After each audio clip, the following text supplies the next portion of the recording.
काम बहुत है जीवन थोड़ा, उस पर मन का चंचल घोड़ा, पता नहीं कब आ जाए रे, मूर्ख रुत पहचान रे, समय बड़ा बलवान।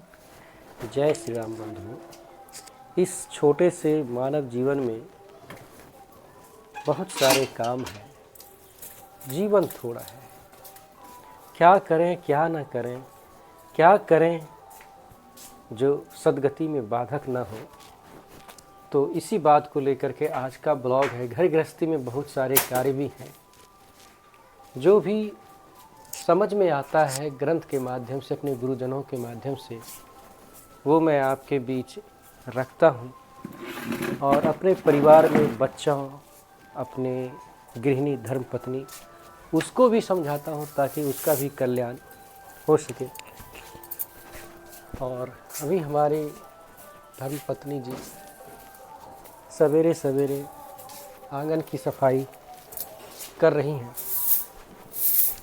और इसी क्रम में उनको भी ये जानकारी हम देना चाहेंगे कि जीवन में इतने सारे जो कार्य हैं, तो कार्य को करते हुए भगवान को कैसे भजें ताकि जीवन हमारा सार्थक हो। आप सुन रहे हैं जी? जी हाँ हाँ, तो ध्यान दीजिएगा। इस गृह कार्य नाना जंजाला में इधर आइए। ठीक ठीक, आप इधर झाड़ू लगाइए। गृह कार्य नाना जंजाला में कैसे हम अपने घर गृहस्थी को चलाते हुए भगवान का आशीर्वाद, भगवान की भक्ति, भगवान का भजन कैसे करें। देखिए, इस कली काल में को हर साधन किसी न किसी दोष से ग्रसित हो गया है।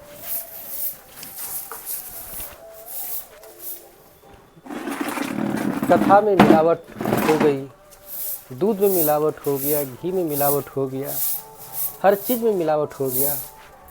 परंतु इस कलिकाल में प्रभु का नाम, भगवान का नाम ही एक ऐसा साधन है जिसमें कितनों भयंकर से भयंकर कलिकाल आ जाए, उसमें कोई भी मिलावट नहीं हो सकता। राम नाम में क्या मिलावट होगी। तो मैं यही कहूँगा कि भगवान का नाम लेते हुए हर कार्य को करें तो जीवन की नैया पार है। और जो मनुष्य जीवन का उद्देश्य है भगवत प्राप्ति, वो भी हो जाएगा। सारा चीज़ अगर हम अपने पे ले लेते हैं कि अब अपने भरोसे से ही हम हर कार्य को करते हैं, तो ये कहीं ना कहीं अपने आप पे हम नाइंसाफ़ी करते हैं। क्योंकि हम तो प्रकृति में एक छोटा सा एक रचना मात्र हैं और संसार के चलाने वाले कोई और हैं। तो आप इस बात का ध्यान रखिए कि कुछ भी करें, भगवान का नाम अंतःकरण में चलते रहना चाहिए। कार्य में अगर भूल भी जाते हैं, ठीक है जी, अगर भूल जाते हैं तो बीच बीच में प्रभु का नाम चिंतन में ले आया करें। तो उससे क्या होगा, जीवन के कार्य भी होते जाएंगे और परमार्थ भी बनता जाएगा। इसी भावना के साथ आज के इस ब्लॉग को अब मैं यहीं पे समाप्त करता हूँ, क्योंकि गृह कार्य नाना जंजाला, जो भी कार्य है, जो भी अपना कर्तव्य है, उसको पूरा किए बगैर इंसान को मुक्ति भी नहीं मिल सकता।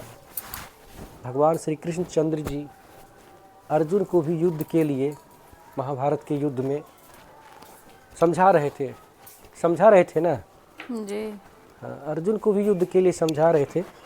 क्योंकि ईश्वर जो है ना, जो हम मनुष्यों को इस पृथ्वी पे मौका देते हैं तो उसके साथ कुछ ना कुछ उम्मीद रखते हैं। भगवान भी उम्मीद रखते हैं और हमारे कर्तव्य को वो निर्धारित करते हैं।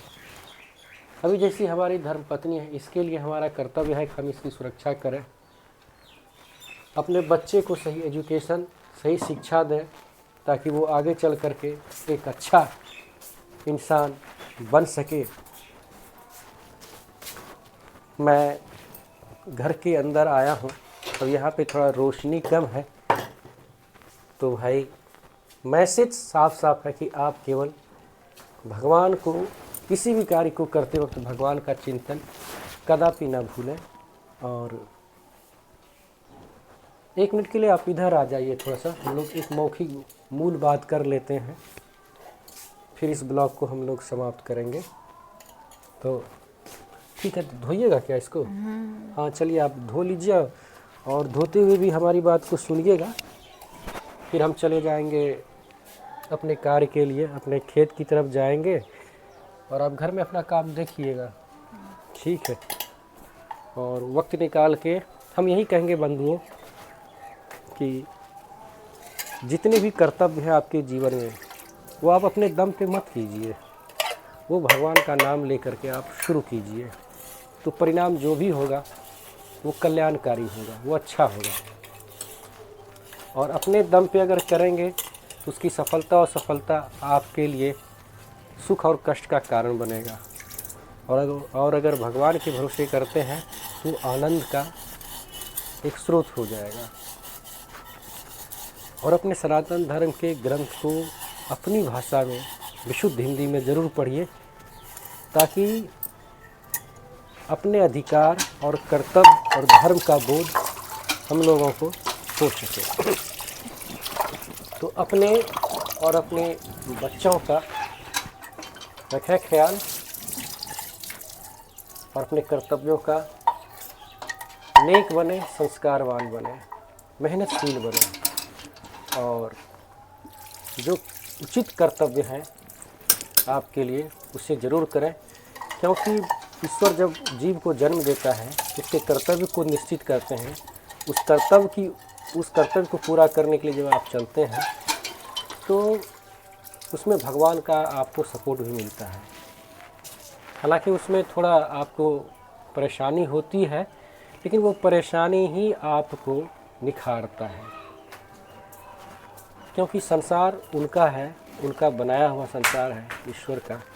वो ये तय कर देते हैं कि किस व्यक्ति का क्या कर्तव्य है। अगर आप अपने कर्तव्य को पूरा करने में मेहनत करेंगे तो उसमें आप निखर जाएंगे, और कर्तव्य को जब पूरा नहीं करेंगे, उसके पीछे अगर आप ध्यान नहीं देंगे, तो आप अपने जीवन में बिखर जाएंगे, आपका परिवार बिखर जाएगा, आपका संसार बिखर जाएगा। तो इन्हीं बात के साथ इस ब्लॉग को हम समाप्त करते हैं। तो मैंने आज के मैसेज में यही बोला कि अपने कर्तव्य को